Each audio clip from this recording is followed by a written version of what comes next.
Hello sa lahat! Mega love shout out sa mga nandyan sa baba, sa dumalaw sa aking premiere, at sa mga LS. Ay naku guys, ang sarap ng buhay. Hindi kagaya mo. Alam na. Baka sabihin mo bash na naman.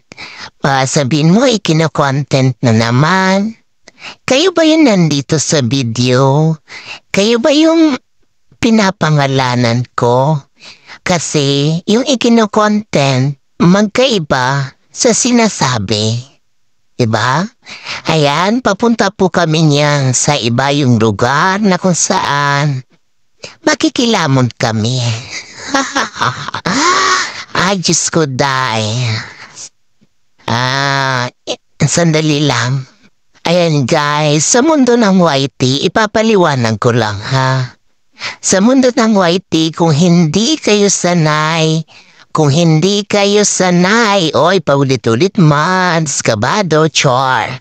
Ayan, kung hindi kayo sanay na pumupunta sa mga live streamer, lalo na kung joker ang host, at hindi nyo naiintindihan ang tema ng kanyang live streamer, manahimik po kayo ha.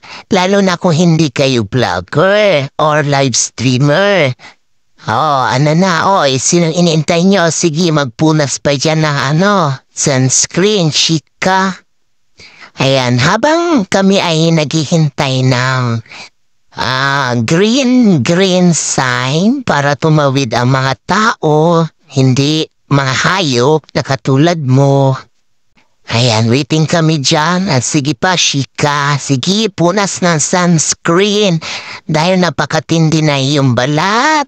Ayan, huminto nga yung bus dahil tatawid na kaming mga tao dito sa kalsada. At habang nagbibidyo ako dito, ayan, malapit na kaming makatawid sa kalsada.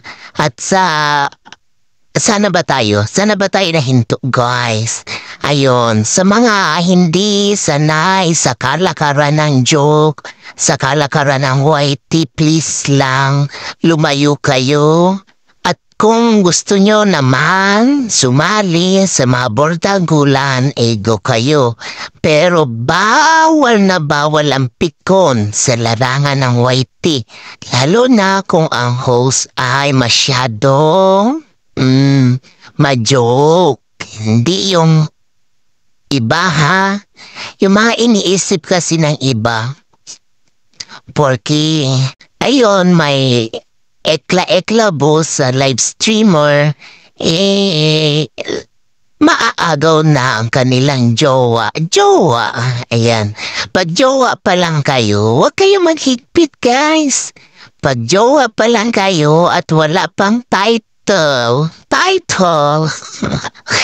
Wala pang title ang inyong pangalan. Huminahon kayo. Hindi namin lulunukin ang mga ka-live-in partner nyo. Ayan, isaksak mo sa baga mo yan. Ineng? At sa Zoraida na sinasabi mo na makapang-light ka sa live ng my live at ikaw pa talaga ang sumugot, girl. Hello! Hindi ka man lang bumati sa mga nagla-live streamer or hindi ka man lang permission na magngangaw-ngaw ka doon sa mga live streamer na sinusugod mo na nandun ako, o diba? Hindi ko nga alam na 24/7 pala ako sa YT. Diyos ko Lord, asan kaya yung katawan kong yun? Kasi ang alam ko, nag-abroad ako is para mag-work, para mag-earn ng money para sa family ko. Diyos ko, napaka-aggressive ko naman sa YT kung 24/7 akong nasa YT. And then beside, sabi mo, inaakyat ko lahat ng naka-live. Hello guys, lahat ng naka-live is naka-vertical and direct sa YT. Hindi sila naka-stream yard. Kaloka ka girl. Ang pag-akyat sa YT, ibig sabihin, pupunta ka dun sa taas At ikaw din ay makikita sa live ng my live. Makikita mo yung kagandahan ko doon. At thankful ako guys dahil may kamukha ako, si Zoraida. Diyos ko, hindi nyo ba alam kung gaano siya kasikat? My goodness! Ayan, nakarating na kami dito sa aming lamunan at sa aming Chibugan. Ayan, happy birthday nga pala sa nag-invite dito sa amin dahil kami ay naka-free. Naka-free ang aming allowance para sa Sunday na ito kasi may nag-invite sa amin. So, hindi ko lubos maisip kung bakit pinag-aaksayahan ako ng panahon, ng oras, ng mga taong hindi part ng buhay ko.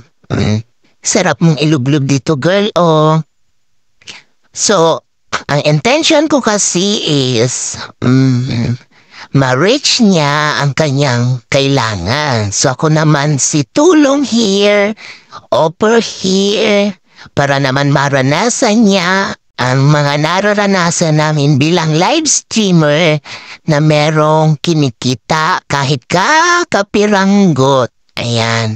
Ito pong YT World bilang OFW ay libangan po namin ito after ng aming mga trabaho, ng aming mga stress, sa aming mga amo, sa aming mga pamilya. Kung meron man, asa ba ng tingin ni ate? Huy. Ayan, ganun po yun. At isa pa guys, hindi ko alam kung saan ang gagaling yung selos niya. My God. Mads, ganun ka na ba kakaganda? Kaganda, Mads. Mads, ano ba? Gumising ka. Ilusyonada kang masyado. Ganun na ba talaga? Katindi? Kasi naawa ako sa iyo, girl. After na itinakwil ka, parang napag-iwanan ka na ng pagmamahal. Pagmamahal? Ayan, yung pagmamahal parang naibigay ng attention sa akin. Char! Hindi ko naman tatanggapin yun kasi, nako. May asawa na ako guys, kaya nga ako nag-asawan dahil mahal ko yung mister ko, kaya ako pinakasalan at nagkaroon kami ng 2 supling na sa ngayon ay binata na sila. So, ayan, may sausawan dyan, ang sarap, halos naubos na namin yan. So, naisip ko kung bakit ganon yung ni girl kasi nga parang itinakwil siya sa live na idininay siya habang sila ay magkasama sa iisang bubong. Pero napaisip ako, bakit biglang nag-message sa akin si girl na wag ko siyang paniwalaan while sabi niya ay magkasama sila sa iisang bubong. So, anong intention nyo? Bilang mag-partner kayo o magka-live-in, anong intention nyo sa akin para gawin yung ganong bagay? Tapos ngayon, hindi ko man kayo pinangalanan, huwag masyadong guilty. Kasi pag may pangalan, saka lang kayo magre-react, diba? So pag may pangalan ng Tisotokoy, doon pwede mo akong kasuhan. Pero girl, walang pangalan. Wala kang kapangapangalan doon sa sa live ko. Sorry ka, dahil marami kang ginagamit na ninja. Akala mo ba bubita ako sa ganyan? Nako, kung stalker ka sa akin, magpagod ka hanggang gusto mo. Maaksayahin mo yung oras mo sa pag-stalk sa akin. It's free die. Wala akong pakialam sa'yo kasi hindi ko oras ang nauubos. Hindi damdamin ko ang nagagalit kung hindi sa'yo, girl. Ayan. Yung galit na galit ka sa akin na wala naman dapat ikagalit. Ang sarap ng food. Parang ako. My God! Ayan na guys. So ano? Sorry, it's DJ.